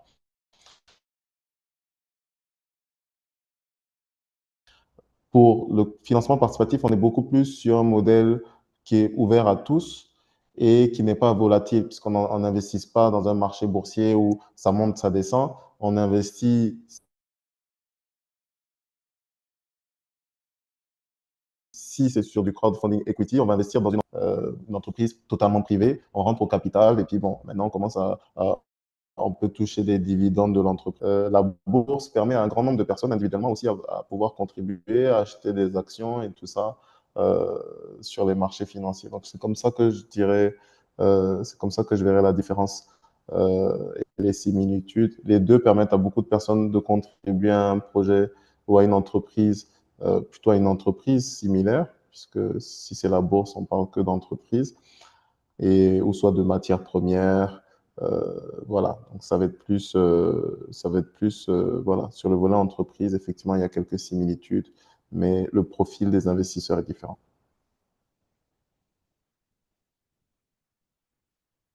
Ok, merci pour la réponse. Comme je le disais, je ne vois plus malheureusement le fil des échanges. Donc, je vous demande de regarder si vous pouvez C'est bon. Donc, il y a une y accéder. question de Monsieur Abba Bokoum qui demandait donc si on avait des partenaires dans d'autres pays, puisque je pense qu'il est basé au Mali. Euh, et donc oui, on est en train de justement travailler à tisser des partenariats. C'est notre objectif pour 2026, c'est donc d'avoir des partenaires un peu partout en Afrique, déjà surtout en Afrique francophone. On est en discussion avec des potentiels partenaires qui nous permettraient donc d'avoir aussi une présence dans ces pays-là, donc des ONG qui permettraient donc de pouvoir lancer aussi des campagnes dans ces pays-là. Donc très prochainement, une fois qu'on aura tout ficelé, on pourra annoncer les différents pays où il y aura aussi possibilité de lancer des campagnes. Donc vous serez amené à prendre attache avec ces ONG locales-là pour qu'elles vous accompagnent dans le processus. Ok, y a-t-il une autre question? Donc, c'est une question de Monsieur Sanon. Une autre question, donc, il me proposait que l'on puisse créer un groupe de start-up afin de faire du lobbying pour que la réglementation puisse évoluer euh, en matière de crowdfunding. Donc, bien sûr, c'est volontiers. Peut-être qu'il y a déjà des associations de start-up. Il suffit juste de rejoindre une existante et poursuivre l'œuvre pour ne pas refaire des milliers d'associations et de groupes de start-up. Donc, je pense que c'est une très bonne initiative et effectivement, on pourrait essayer d'avancer dans cette dynamique. Ok, merci pour vos différentes réponses. Est-ce qu'il y a des questions subsidiaires qui sont restées? Non, Soit vous pouvez lever le la main chat. directement. Il nous reste une trentaine de minutes. Oui, je pense que j'ai la main levée. Ok, allez-y, Monsieur Balima.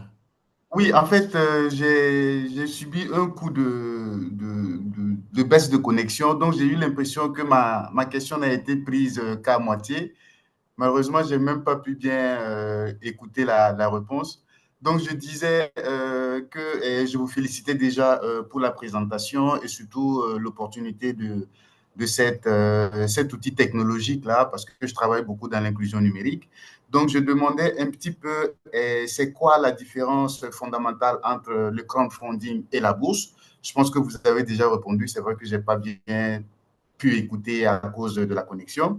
Mais au-delà de ça, je voudrais savoir, après avoir investi dans un projet de crowdfunding, est-ce que votre solution me permet de suivre de bout en bout jusqu'à la fin et éventuellement, si c'est par exemple un projet communautaire, de voir les retombées, si c'est un projet à but lucratif, de pouvoir suivre un petit peu comme la bourse pour avoir mes retombées financières. Et le second volet de la question, c'est de savoir un petit peu, de façon générale, on dit que le crowdfunding est un réel catalyseur du blanchiment d'argent et en même temps du financement du terrorisme. Je voulais savoir un petit peu chez vous, quelles sont les mesures que vous mettez en place pour être sûr que, par exemple, les 1 million que Abbas Balima est en train d'investir dans un projet, ce n'est pas de l'argent mal acquis, ce n'est pas une solution de blanchiment d'argent et surtout comment vous contrôlez un petit peu ces aspects-là parce que nous savons que au vu de la situation sécuritaire du pays, un blanchiment d'argent concourt d'une manière ou d'une autre de façon assez très plausible au financement du terrorisme. Très bonne question. Donc, déjà, bon, pour la première question, je reviens rapidement, comme vous avez dit, vous n'avez pas entendu. Donc, entre bourse et financement participatif, la différence, c'est que sur le volet, c'est le type d'investisseur. Donc, il faut être un investisseur qualifié lorsqu'on fait de l'investissement en bourse. La bourse aussi, c'est pour des grosses entreprises, petite entreprise ne peut pas arriver en bourse pour se faire financer. Il faut avoir une certaine taille. C'est un processus très long. On peut même ne pas vous permettre d'arriver en bourse. Il y a un minimum d'information financière, de niveau d'information financière qui doit être atteint. Donc, la bourse est beaucoup plus structurée que le financement participatif qui peut permettre à des startups qui ne sont pas encore bien structurées à lancer leur projet. Voilà comment on peut voir la différence. La deuxième question. Je me suis mis sur vidéo. Donc, la deuxième question, c'est par rapport au suivi. Donc, pour ce qui est du suivi, donc, je l'avais dit précédemment lors de la présentation, sur la plateforme, il y a la possibilité de voir en temps réel aussi l'évolution du projet. Donc, vous pourrez à tout moment retourner sur la plateforme et voir les images de réalisation, les différentes étapes clés du projet aussi, avec les dates auxquelles elles sont censées être réalisées. Il y a la possibilité aussi de rajouter des vidéos sur le descriptif donc, de la plateforme du projet. Donc, tout ça, ça permet donc d'alimenter le projet de bout en bout jusqu'à la fin. On conserve effectivement le numéro WhatsApp de la personne qui a contribué. Ça nous aide aussi par la suite à pouvoir envoyer des communications globales à toutes les personnes qui ont contribué sur l'avancée du projet. Donc, on exige aussi des rapports qui seront partagés, un rapport de fin de projet. Donc, tout ça aussi est régi donc, et organisé. Pour la question du blanchiment d'argent, donc c'est quelque chose qui revient. Est-ce que c'est du blanchiment d'argent? Donc, je pense qu'il faut aussi bien comprendre le concept du blanchiment d'argent. Donc, c'est-à-dire que on blanchit de l'argent, donc on fait de l'argent, on peut avoir des activités illicites et on fait rentrer dans le canal de l'argent et il ressort, on le récupère derrière blanchi. Donc, c'est quelque chose qu'on peut réutiliser. On fait du blanchiment dans l'immobilier. On a eu de l'argent cash de pot de vin. On achète un terrain cash derrière. C'est blanchi. On a notre terrain. Si jamais on le revend, l'argent peut retourner dans un système propre. Donc, c'est pas exactement lorsque quelqu'un fait un don, on ne peut pas parler de blanchiment. Donc, c'est-à-dire que ça quitte, peut-être ça peut effectivement être de l'argent illicite, mais qui rentre maintenant dans un canal licite. Nous, on ne prend pas de cash déjà. Donc, il n'y a pas d'argent liquide. C'est que des transactions, soit par Orange Money, soit par carte bancaire. Derrière, si vous avez réussi à faire rentrer votre argent sale dans le système bancaire ou Orange Money, c'est qu'il y a une faille même au niveau du système bancaire qui n'a pas su identifier que c'était de l'argent sale. Donc aujourd'hui, si vous venez avec de l'argent liquide pour le déposer en banque, la banque va vous poser des questions pour savoir d'où vient cet argent, est-ce que vous l'avez gagné honnêtement, etc. Donc, c'est dire que déjà, il y a quand même beaucoup de dispositions qui sont mises en place contre le blanchiment. Il y a toute une réglementation au niveau de la commission bancaire. Les banques sont très surveillées sur les questions de blanchiment d'argent, puisque le Burkina même est en liste grise des pays qui étaient numéro 1 du blanchiment d'argent dans la sous-région. Il y a la Côte d'Ivoire qui a rejoint aussi cette liste grise. Donc, c'est une question qui est prise très au sérieux par les acteurs locaux et c'est une raison pour laquelle nous ne prenons pas d'argent liquide. Voilà, qui est assez clair. Peut-être qu'il y a un pan de la question qui a été occulté. C'est vrai que ça rejoint un peu ce qu'il a demandé sur le blanchiment d'argent, mais il a parlé aussi du financement de terrorisme. Est-ce que vous pouvez dire un mot Oui, dessus? effectivement. Donc, il a effectivement parlé de financement de terrorisme. C'est pour ça que nous, on essaie de travailler donc avec des ONG reconnues, voir les projets qui sont réalisés. Et aussi, donc, c'est un mécanisme qu'on va mettre en place pour tous les projets, c'est-à-dire que le décaissement n'est pas total. Donc déjà, lorsqu'on vient avec un projet, il doit être structuré. Donc, on sait déjà quel partenaire vous allez utiliser. Si c'est pour construire quelque chose, il doit être déjà identifié la personne qui est censée construire l'ouvrage. Où est-ce que vous allez compter acheter le matériel, à combien et tout ça. Donc nous, derrière, on va faire des décomptes. Donc ça aussi, c'est notre rôle de suivi, c'est de ne pas donner toute la somme à la personne ou au projet pour qu'il réalise, mais donner par tranche pour voir est-ce que cette tranche a été réalisée avant de donner une autre tranche. Et on demande un minimum de transparence à ce niveau-là. Donc, c'est pour éviter que l'argent soit utilisé à d'autres fins. Maintenant, si l'ONG prend les ressources, les ONG et associations aujourd'hui sont régulées au Burkina Faso. Avant, elles étaient beaucoup moins régulées. Aujourd'hui, il y a un cadre légal qui permet donc de réguler les ONG et associations qui s'appelle le CICBNL et donc qui permet, donc il y aura des contrôles des impôts au niveau de ces structures-là pour vérifier justement l'utilisation de leurs fonds. D'ailleurs, même l'État a récemment sorti une note qui oblige les ONG et associations à verser leurs fonds au niveau de la Banque du Trésor. Donc tout ça aussi c'est pour qu'il y ait une plus grande transparence dans la gestion du financement du terrorisme qui pourrait passer par ces structures-là. Donc le cadre aussi est en train de s'améliorer pour avoir un meilleur suivi. Donc aujourd'hui, je pense qu'une ONG qui reçoit des fonds sur un compte et qui l'utilise à des fins de financement de terrorisme, je pense que les autorités sont en train de regarder davantage ça aussi. Mais voilà, l'idée pour nous, c'est de travailler avec des acteurs sérieux de la place, un peu comme on l'a fait avec notre premier projet, avec le programme des Nations Unies pour le développement, où on appuie une communauté et on voit exactement le résultat final. C'est pas de l'argent qui est envoyé et on leur dit de faire ce qu'ils veulent avec, c'est pour réaliser un projet et on s'assure que ce projet soit réalisé.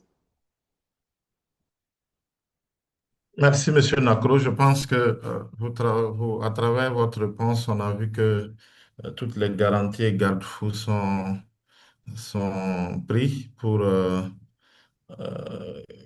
garantir qu'il n'y a pas de blanchiment d'argent qui puisse passer par le crowdfunding, en tout cas pas à travers TerraBiga et aussi sur les questions de financement du terrorisme. Merci. Est-ce que Monsieur Balima, vous êtes satisfait de la réponse?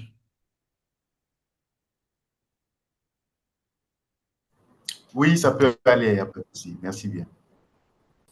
Alors, comme je le disais, je n'ai plus d'informations. Je vois une question, on pourra revenir à la fin. Comment on peut contacter Monsieur Nacro? Je vais y revenir à la fin. Est-ce qu'il y a d'autres questions? Je peux permettre à une ou deux personnes qui veulent poser leurs questions en direct de le faire.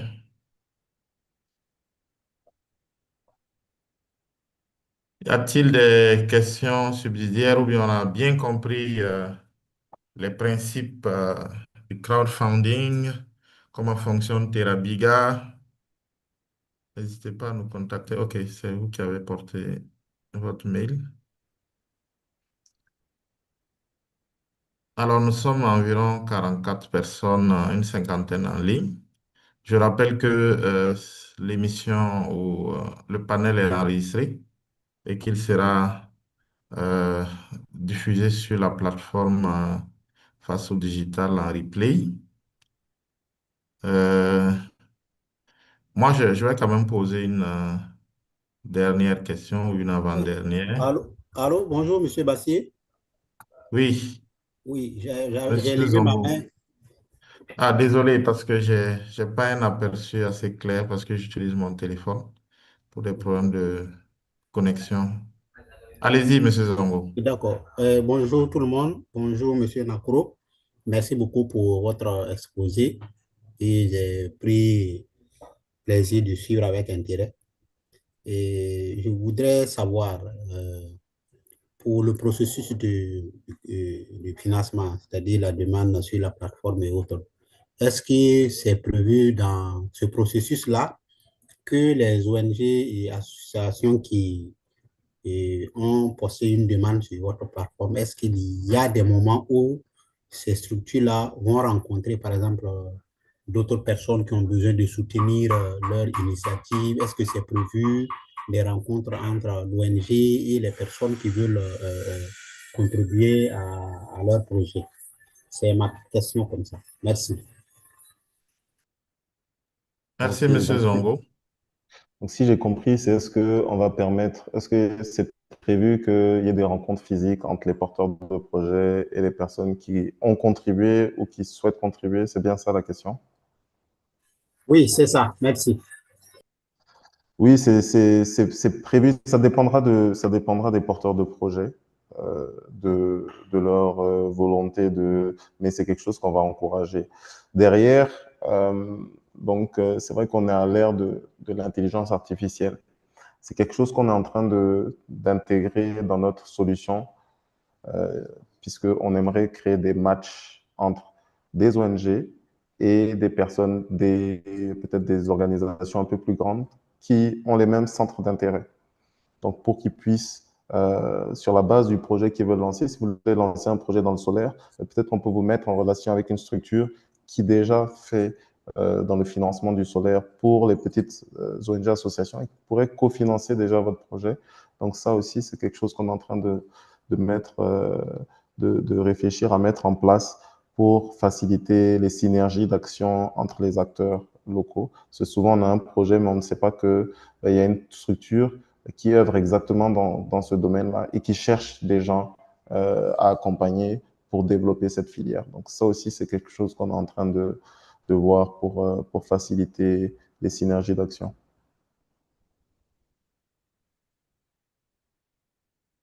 Merci, je pense que M. Zongo est satisfait, n'est-ce pas? Oui, c'est ça. Merci beaucoup. Merci. Ok, je regarde dans le chat, je ne vois pas de... Bon, une dernière question, hein. Le marketeur du web, vous voulez poser votre question directement? Présentez-vous et posez la question. Y a-t-il une différence entre le crowdfunding et l'appel à l'épargne publique?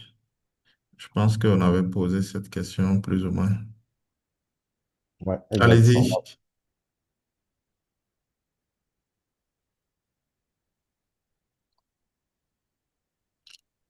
Ou soit je vais juste répondre. Allez-y, monsieur Naclo. Donc, c'est ça. Donc, on a déjà plus ou moins répondu à cette question. Donc, l'appel à l'épargne publique, c'est lorsqu'il y a investissement. Euh, donc, il y a un retour sur investissement qui est attendu de cet appel à l'épargne publique, ou soit c'est l'État qui fait un appel à l'épargne publique pour financer son budget. Donc, voilà. Donc, ça, c'est régi. Si on parle de crowdfunding equity, on fait effectivement de l'appel à l'épargne publique. Si je dis, ah, je vous vends des parts de TerraBiga, de Terra Invest, et derrière, je vais vous donner un retour sur investissement, c'est de l'appel à l'épargne publique. Si je vous dis, on fait une campagne pour financer un projet de développement sans retour sur investissement, là, on n'est pas sur de l'appel à l'épargne publique, c'est de l'appel aux dons. Et donc, c'est ça qui est la différence. Donc, il y a un qui est encadré et qui demande un quitus des régulateurs. L'autre est régi donc par la législation locale en termes de dons et qui aujourd'hui est régi par le CICBNL, donc le système des entités à but non lucratif, qui donc demande un minimum d'informations sur les donateurs d'un projet. Ok, merci Monsieur Nacro. Je pense que la personne est satisfaite. Je vois des pouces qui montent. Merci. Alors, une dernière question.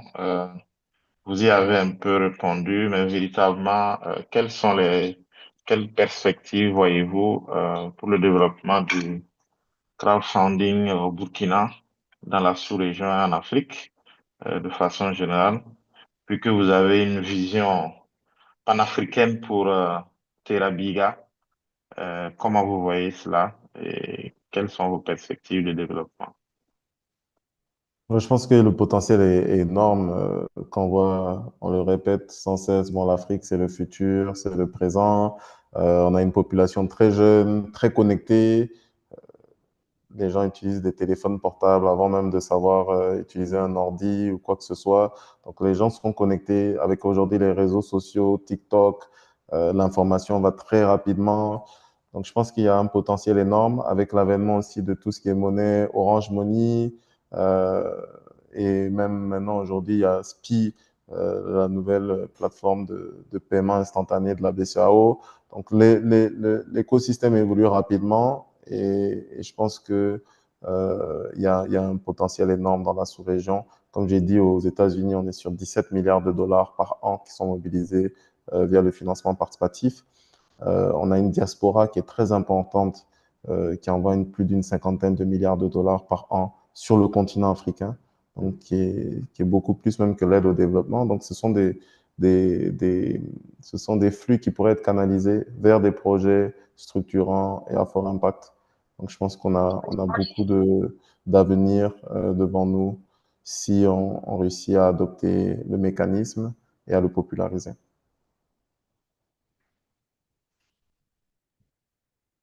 Alors, je pense que on tire vers la fin avec une note, désolé, hein, je coupe un peu ce micro, avec une note très positive. On a l'avenir et de bonnes perspectives devant nous avec ce modèle de financement participatif. En tout cas, à votre nom à tous, je voudrais dire merci à Monsieur Nacro, mais permettez-moi de résumer assez rapidement. Il nous reste une quinzaine de minutes, je pense qu'on est dans le temps.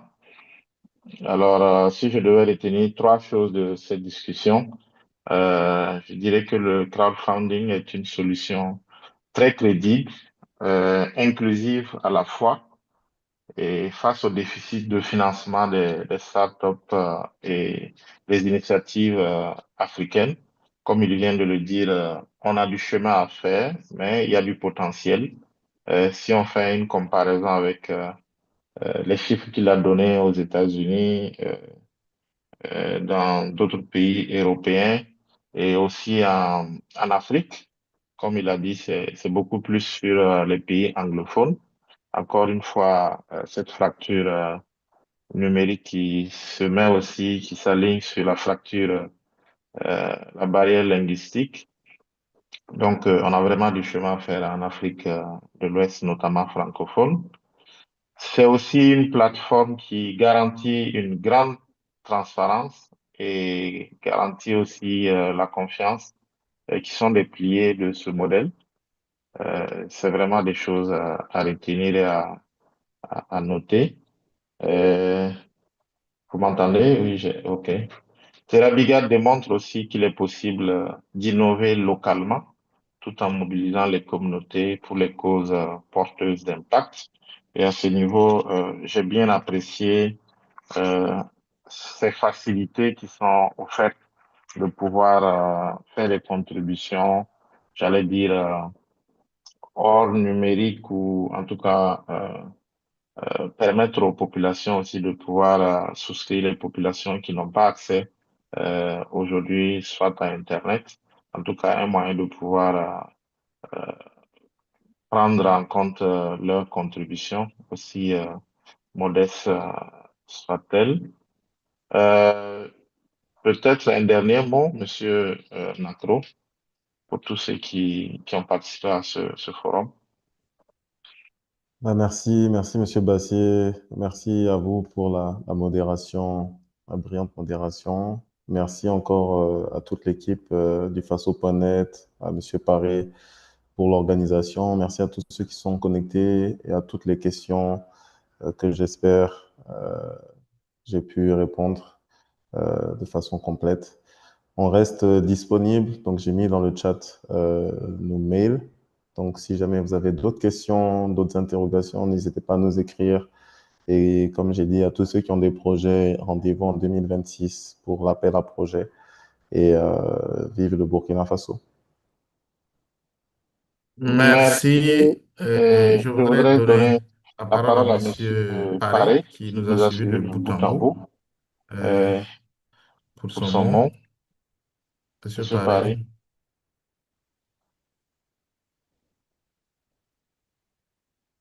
Oui, bonjour à tous. Merci aux participants pour leur intérêt. Je voudrais à la fin remercier chaleureusement et féliciter M. Nacro pour sa disponibilité, pour sa brillante intervention. Vous remercier aussi M. Bassier d'avoir pris votre temps pour animer, modérer ce panel. Voilà, je pense que ce n'est que le début. Nous avons noté, j'allais dire, comme un peu de la réticence des milieux financiers par rapport à cette initiative.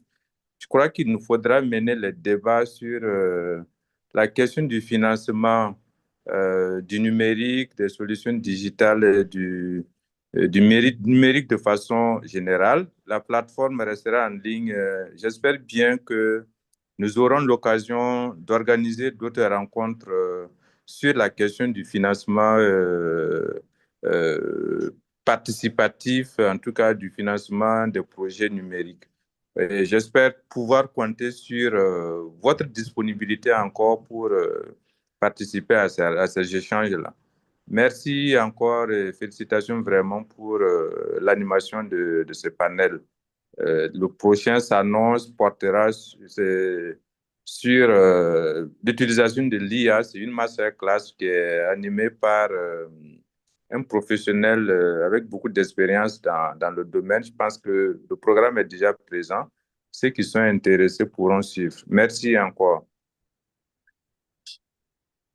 Merci, Monsieur Paré. On ne cessera de vous remercier pour toutes les innovations que vous faites déjà à travers le FASO.net, la qualité et le professionnalisme de ce média en ligne, et cette nouvelle innovation à travers le FASO digital qui nous permet véritablement d'apprendre, de contribuer et un rendez-vous de donner, de recevoir. Pour ma part, ça a été véritablement un grand plaisir de découvrir aussi et d'apprendre. Merci de nous avoir associés à cette initiative. Merci et bon vent au Faso Digital. Alors, Monsieur Nakura a partagé son mail. Je rappelle encore une fois que le replay sera disponible sur le Faso Digital. Il y a également son site www.terabiga, Tera avec deux R, Biga comme vous l'entendez, biga.com. Vous pouvez découvrir de bonnes choses. Je vais vous demander pour clôturer, on a une quarantaine de personnes, quand même on fera une photo numérique. Je vais demander à tout le monde d'activer sa caméra et on va faire une capture d'écran voilà, pour la postérité.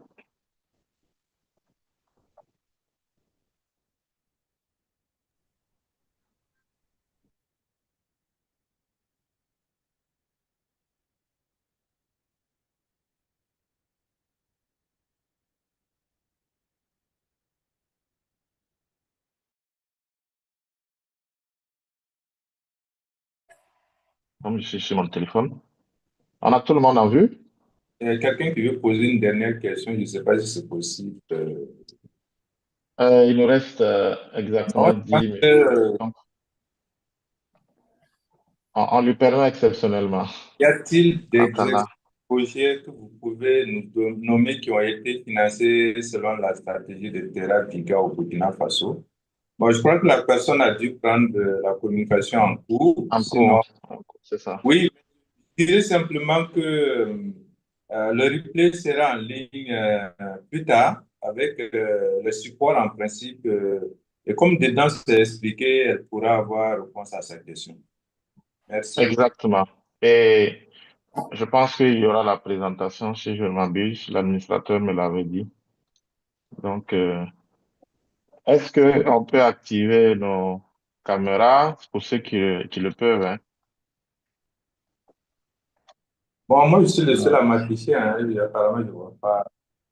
Bon, moi, je vois les autres, mais il y en a beaucoup qui n'ont pas activé leur caméra. Oui, ça commence à venir.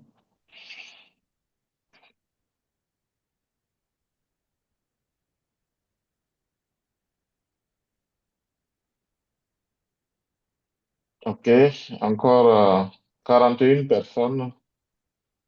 Ça fera quand même...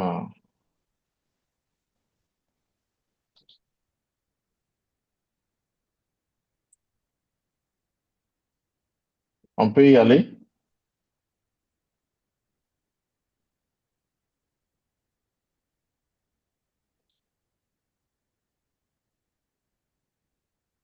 Hein, j'allais dire une première photo.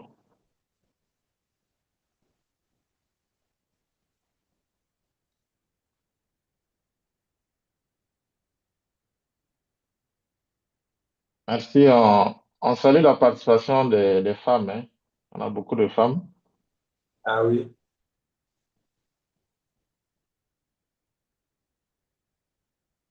C'est bien. OK. Merci à tous et à toutes. Comme M. Paré l'a dit, il y a une masterclass qui sera en ligne, donc vous pourrez suivre et aller sur le Faso Digital, vous verrez tout le programme de masterclass et de tout ce qu'il y a pour la suite. Merci bien, excellente journée. À très bientôt sur les chemins de mobilisation du financement participatif. À bientôt. Merci à Merci. tous.